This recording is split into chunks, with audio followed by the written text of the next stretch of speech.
guys, ki jan nou ye? Welcome back sur YouTube lan. Kom nou konen deja, non pa mse Katiana. Jodi an la m vin fè un ti video. Yeah, kom David se toujou un ti video. Ba vin pou mwete, nou konen sa deja.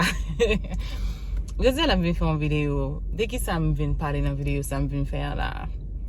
M vle pale de manipulasyon. Nan sens m di manipulasyon, tankou moun ki ap manipule emosyon lot, moun ki ap manipule feeling yon lot, moun ki ap manipule yon lot jist paske li konen ke lot lan remel, lot lan respekte, lot lan apresye, and then li pran sa tankou se yon pouvoi li gen sou moun sa. Li pran sa tankou se yon, pou li menm se yon fos liye, pou li maltrete moun sa, pou li manipule moun sa, pou li pale nepot ki jan moun sa, di moun sa nepot ki bagay, bese vale moun sa, fè moun sa takou santi li nan yon nivou ki vweman ba, ki vweman mizerab. Mwen li pa bon le nou fè sa kon sa. Mwen li pou nou ta fè sa, se pran pou nou ta pran lan moun sa gen pou nou, lan moun sa ban nou, apresyasyon moun sa gen pou nou, pou nou ta pran, pou nou ta enkadre li, pou nou ta mette li nan yon posisyon, pou nou ta fè moun nan konen ke, you know what, yeah, li minyon bagay pou nou tou. Paske sa fè sa, se pa toutan vreman ou joun yon moun ki reme yon pou ou mèm, ki apresye yon pou ou mèm, e ki respekte yon pou ou mèm. Majorite fwa, gen moun ki di yo reme yon, gen moun ki di yo apresye yon, en se jist, pou un mouman, se jist an bagay yo wè nan mèm ki fè yo fès, ki fè yo di sa.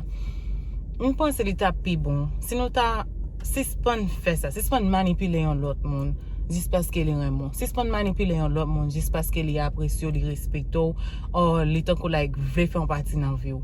Paske mwen kwe ke lò fèl kon sa, pi devon apjou nan lot moun ki a fò mèm jan, e ou konen ke li pa bon vwèman. Pwè nan m ap di sa, pi ka ou jan pran yon moun, pou ap bese vale li, pou ap imilye li, pou ap fèl santi ke li pa an yen.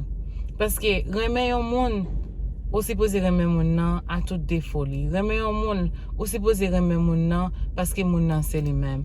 Ok, geni pa fò reme yon moun, ou ta vle wè chanjman, ou ta vle wè moun nan fè progrè, ou ta vle wè moun nan avanse, men en mèm tan tout sa pa vle di ou si pose pran moun sa, pou ap imilye li, pou ap direspekte li, pou ap aji nepot ki jan avel, pale nepot ki jan avel, en pense ke li ok pou fè sa, pense ke se motive wap motive moun sa, ou sinon pense ke se yon bagay ki bon a fè avèk moun sa, lò fèl kon sa.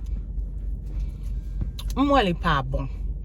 So, m vin la pou mte jist di nou kon sa, apren respekte le yon moun apresye nou, apren respekte le yon moun reme nou, le yon moun kompren nou, le yon moun vle fè pati nan vou, le yon moun vle nan vou, le yon moun vle bokoto. Apren respekte sa. Si s'pon manipule emosyon yon moun, si s'pon manipule feeling yon moun, sentiman yon moun pou ou mèm. Si s'pon fè sa. Paske li pa bon. So, e sa m devin di nou, bye bye. Enjoy. Pa oubliye like, share, comment and subscribe. Et merci à vous-même qui pourra regarder. Merci à vous-même qui t'ai commencé à regarder. Merci à vous-même qui pourra like, qui pourra comment, qui pourra subscribe. Merci. Bye.